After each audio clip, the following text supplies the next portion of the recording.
De Jesús esté contigo. Te saluda tu amigo y servidor Hugo Maciel de la Comunidad Evangelizadora La Peña, predicador católico de la diócesis de San Lorenzo, Paraguay.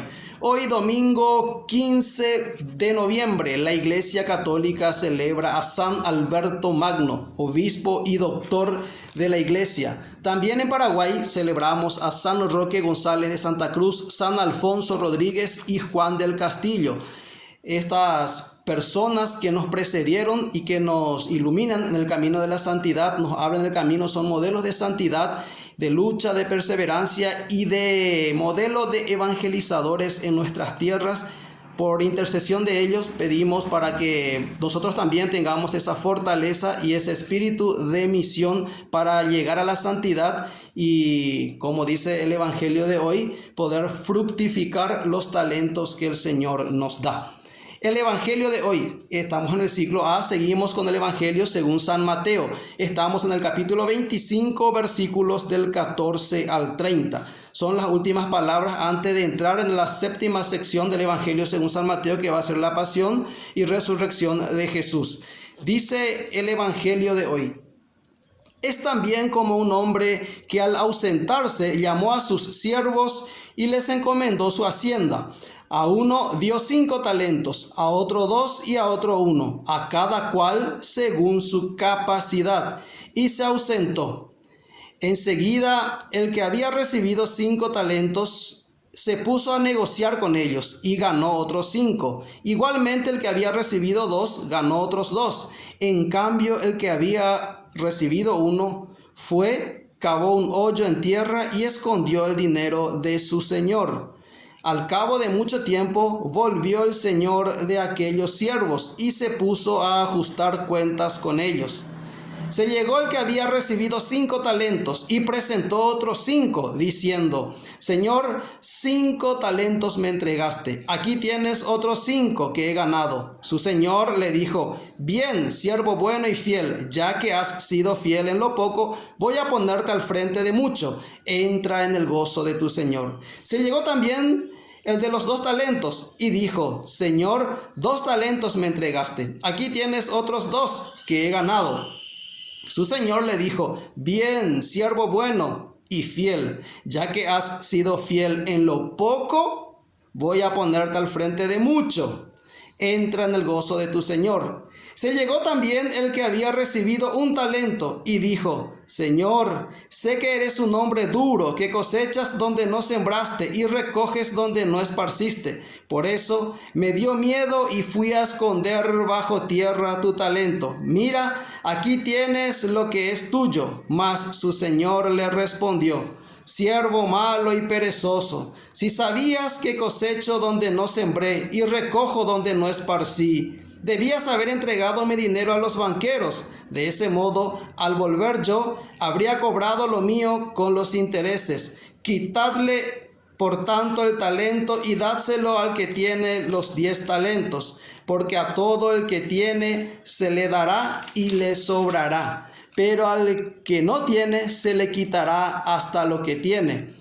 Y a ese siervo inútil echadle a las tinieblas de afuera. Allí será el llanto y el rechinar de dientes. Evangelio según San Mateo.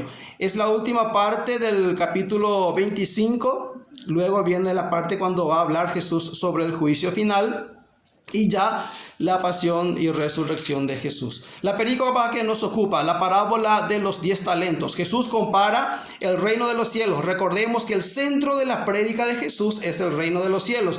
¿Qué es el reino de los cielos? Nos viene a presentar Jesús cuáles son las condiciones para entrar a ese reino de los cielos, cuáles son las características y cómo hacer para que este reino de los cielos sea nuestro, el reino de Dios, cómo formar parte de él. Y es ahí donde Jesús, que va instruyendo a sus discípulos, y el evangelio que nos ocupa es el evangelio según San Mateo. Recordemos que Mateo va a escribir para los judíos. Mateo evangelizó toda Palestina y va direccionado para los judíos, aquellos que ya conocen la Torá, conocen la ley y tienen la costumbre. A ese pueblo es al que va dirigido el evangelio según San Mateo. Y Mateo en su evangelio va a decir algunas palabras claves. El ejemplo que utiliza: un hacendado, dueño de muchos bienes, dueño de todo, llama a sus siervos. En reflexiones anteriores ya habíamos comentado lo que es siervo, aquel que está a disposición a la orden de su patrón, pero que también, a diferencia de los esclavos, el siervo tiene ciertas ganancias de los bienes de su amo. En este caso llama a sus siervos, ellos acuden y a uno le da unos talentos. ¿Qué son los talentos? Los talentos no son monedas, sino más bien es un peso, es una unidad de medida. Un talento de oro tal vez represente 60 minas o 43 kilos. 43 kilos de oro. Es muchísimo, eso representa un talento. Eso es para que nos demos cuenta que ese un talento que recibió el tercer siervo no era poca cosa, era mucho. Primero llega el que recibió 5 talentos. Me diste 5, lo fructifiqué, lo hice trabajar, acá tenés otros 5. Feliz el amo. El que tenía 2 talentos, yo también hice lo mismo, acá tienes. Feliz, ya que eres fiel en lo poco, yo te voy a dar mucho. En lo poco que te di, me fuiste fiel, yo te voy a dar mucho. Antes de eso es interesante lo que dice el evangelista. Al cabo de mucho tiempo, está hablando del final de los tiempos, al cabo de mucho tiempo vuelve el que dio los talentos, el que entregó los talentos, vuelve para reclamar aquello que él dio, los talentos que dio. Ahora, para nosotros siempre escuchamos la reflexión de la parábola de los talentos y decimos, cada uno tiene un talento, un don especial que tiene que poner a disposición de los demás, a eso se refiere. Pero si nos vamos a la mentalidad judía, a la mentalidad al pueblo a quien escribe Mateo, tenemos que entender que en la época de Jesús, que las parábolas de Jesús, la mayoría de las parábolas de Jesús son únicas, son propias de Jesús. Pero esta parábola ya era utilizada por los rabinos para enseñar en aquella época. O sea, Jesús utiliza una parábola que ya se utilizaba en la época. En el mundo rabínico de los maestros que enseñaban a Israel, ya se utilizaba estas parábolas. Pero, ¿qué sentido tenía para los rabinos judíos la parábola de los talentos? ¿Cómo utilizaban eso ellos? ¿Qué sentido le daban? Para los rabinos judíos, los talentos significan los dones sobrenaturales que Dios concede. Y principalmente los 5 talentos representan al don de la Torá. Ese era para los judíos. Los 5 talentos, el valor más grande, lo más grande que Dios da al pueblo de Israel es la Torá. Ese es el talento más grande que Dios entregó. Al cabo de mucho tiempo, Dios va a venir a reclamar a Israel. Yo te di la Torá. ¿Dónde está? ¿Qué hiciste con ello? Él tiene que venir a reclamar. Pues es lo que sucedió. ¿Y qué hizo? No fructificó. Y le quitaron a Israel lo que pretendía tener. Bueno, eso era la mentalidad judía. Pero también, como dijimos, son dones sobrenaturales. Eso quiere decir que no es que vos te inscribiste a estudiar piano, guitarra, teatro, y bueno, esos son dones naturales que uno tiene. Hay muchos dones naturales que tenemos, pero se refiere a dones sobrenaturales. ¿Cuál es el don sobrenatural por excelencia? La fe. La fe que hemos recibido tal vez de nuestros padres, esa fe que te heredaron tus padres, esa fe, ese es un don sobrenatural de Dios. Aparte, los talentos que Dios nos da, los talentos, las riquezas que Dios nos da para fructificar. El día de tu bautismo, cuando te bautizaste, ese día te entregaron como en una caja de herramientas unos talentos que llamamos los dones del Espíritu Santo, para que vos lo hagas fructificar, lo hagas trabajar. La pregunta es, ¿y qué hiciste con esos dones que el Señor te dio el día de tu bautismo? Esto es para que no digas que no recibiste ni un talento. ¿Qué hizo el siervo que recibió un solo talento? Cavó un hoyo, lo guardó. Él sabía que el amo era exigente, que sí o sí le iba a exigir y le iba a decir, dame el talento. dame, ¿qué hiciste? Él sabía, él era consciente. Pero ¿qué hizo? Igual enterró. Por eso es que se molesta el amo. Si sabes que soy exigente y que cosecho donde no sembré, ¿por qué por lo menos algo no hiciste para que yo reciba algo más de lo que te di? Por eso dice siervo inútil, que no es útil, que no hace algo, que no hace más, que no da esa milla extra. Hablando de milla extra, ¿sabías que esa expresión de Jesús es lo que más cristianos ganó en los primeros años del cristianismo? Cuando Jesús le decía a los discípulos, si alguien te pide llevarle su carga una milla, llévale 2. Bueno, y eso es lo que hacían los primeros cristianos. En aquella época, por las leyes de ocupación, todo cristiano, todo judío estaba obligado a cargar las armaduras y el escudo de los soldados por una milla. Y ellos lo hacían eso. Pero cuando llegaban a esa una milla, el soldado le tenía que decir satis, o sea, puedes irte, y tenía que irse, ya estaba libre. Por las leyes de ocupación, ellos están obligados a hacer eso. Pero ¿qué pasaba cuando se encontraban con un cristiano? Cuando llegaban a una milla, el cristiano ya cumplió la ley romana. Entonces le decían satis. ¿Qué hacía el cristiano? Bueno, yo sigo cargando tu armadura, mi hermano. ¿Y por qué eso? Ya te puedes ir. La ley hasta acá. Bueno, tu ley me obliga hasta aquí. De aquí en más, yo me voy. De aquí en más, yo cargo esta milla, no porque me obliga tu ley, sino mi ley, porque te amo, por eso te ayudo más. Entonces el soldado le decía, ¿y de dónde quitaste eso?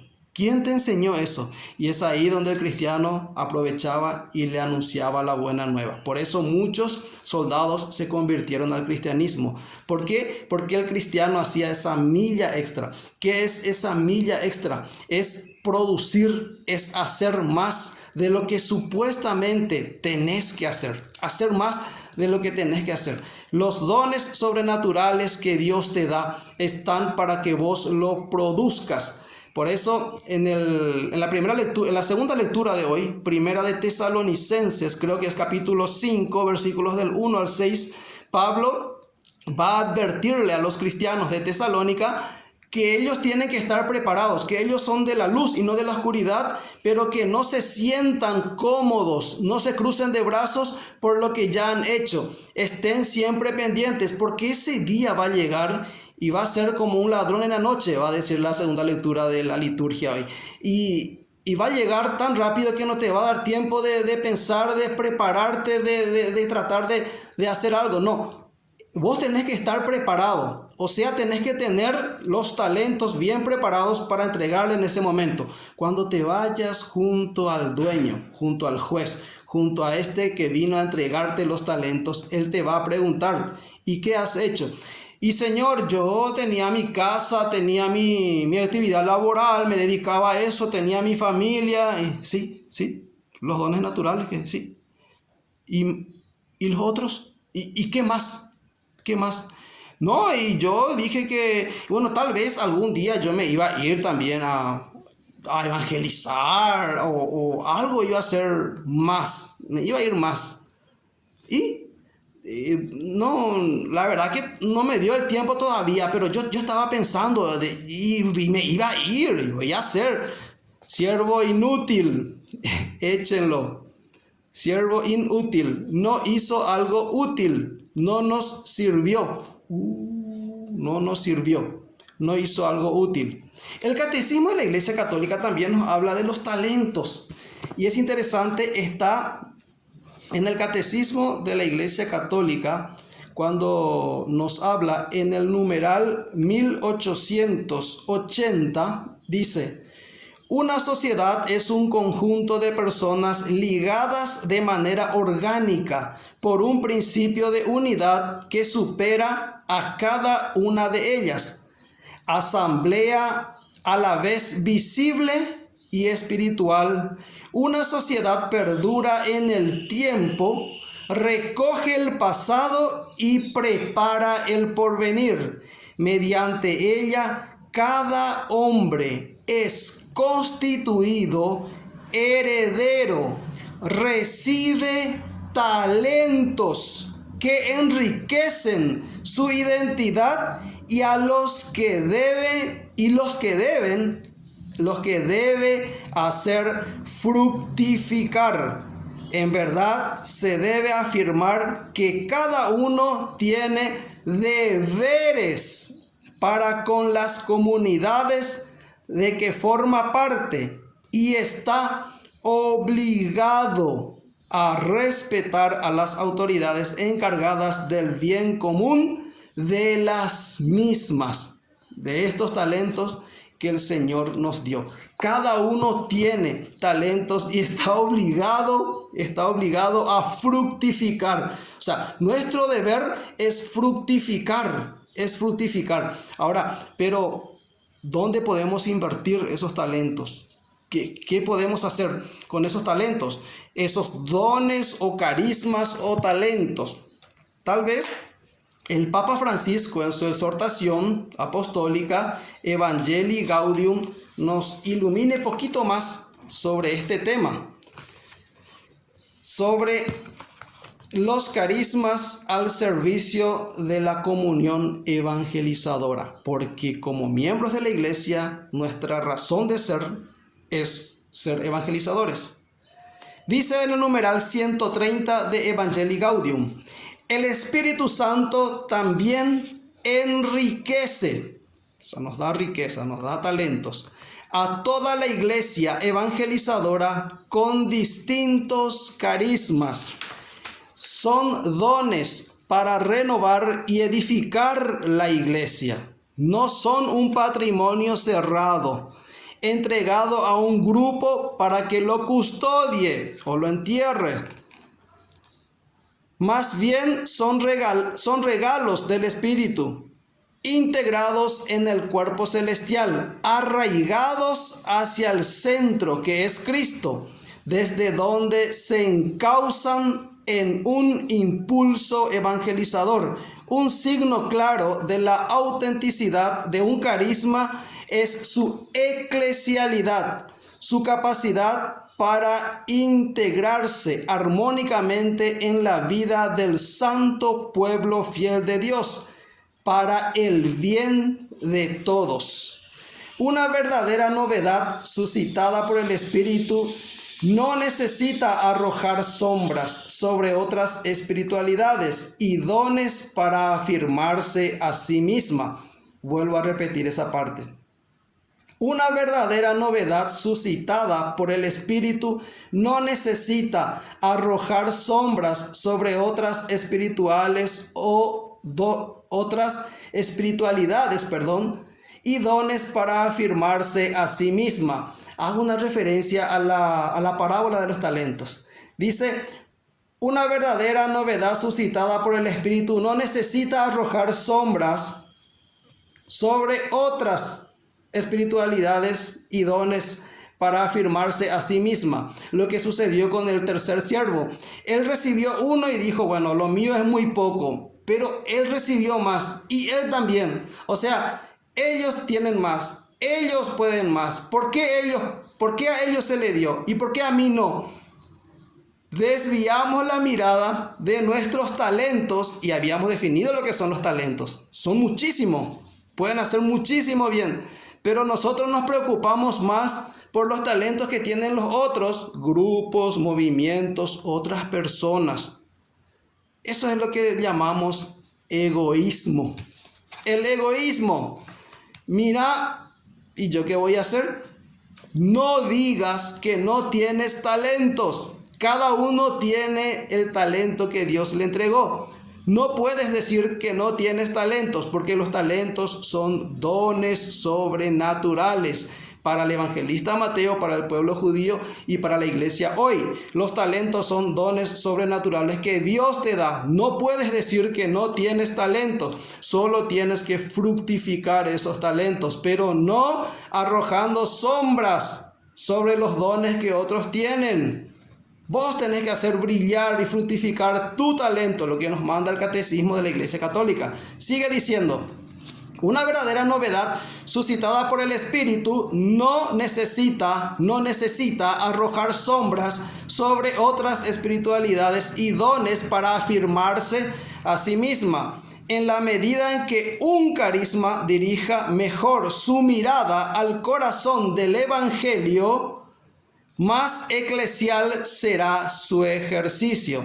En la comunión, aunque duela, es donde un carisma se vuelve auténtica y misteriosamente fecundo. Repito, en la comunión, aunque duela, es donde un carisma se vuelve auténtica y misteriosamente fecundo. ¿Qué quiere decir? Que produce más. Y ese producir es lo que le alegra al amo. Si vive este desafío, la iglesia puede ser un modelo para la paz en el mundo. Las diferencias entre las personas y comunidades a veces son incómodas, pero el Espíritu Santo que suscita esa diversidad puede sacar de todo algo bueno, convertido en un dinamismo evangelizador que actúa por atracción. La diversidad tiene que ser siempre reconciliada con la ayuda del Espíritu Santo. Solo Él puede suscitar la diversidad, la pluralidad, la multiplicidad y al mismo tiempo realizar la unidad. En cambio, cuando somos nosotros los que pretendemos la diversidad y nos encerramos en nuestros particularismos, en nuestros exclusivismos, provocamos la división. Y por otra parte, cuando somos nosotros quienes queremos construir la unidad con nuestros planes humanos, terminamos por imponer la uniformidad, la homologación. Esto no ayuda a la misión de la iglesia. Evangelii Gaudium, numerales 130, 131.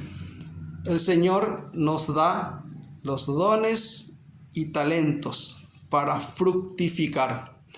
Tienes dones sobrenaturales que el Señor te los dio. Debes fructificar. Que no te sorprenda el Señor. Que no tengas que decirle, Señor, lo iba a hacer, pero tuve miedo. No. El Señor te advierte hoy, no peques por inadvertencia. Y no digas que no tienes talentos. Tienes grandes riquezas y grandes talentos. Hay otra cosita. También eso que pretendemos, que creemos son defectos en nosotros, son nuestras carencias o nuestras dificultades, también son talentos. Por ejemplo, una enfermedad puede convertirse en un talento. Un temor, una fobia, un miedo puede convertirse en talento. Porque tengo miedo a esto, entonces me aferro a Dios. Se convierte en un talento. Es saber aprovechar para fructificar lo que el Señor nos concede. El Señor nos da y el Señor nos va a pedir cuenta. Tenemos una misión y debemos cumplirla. Que no nos digan siervo inútil. Fuerza, que Dios te bendice.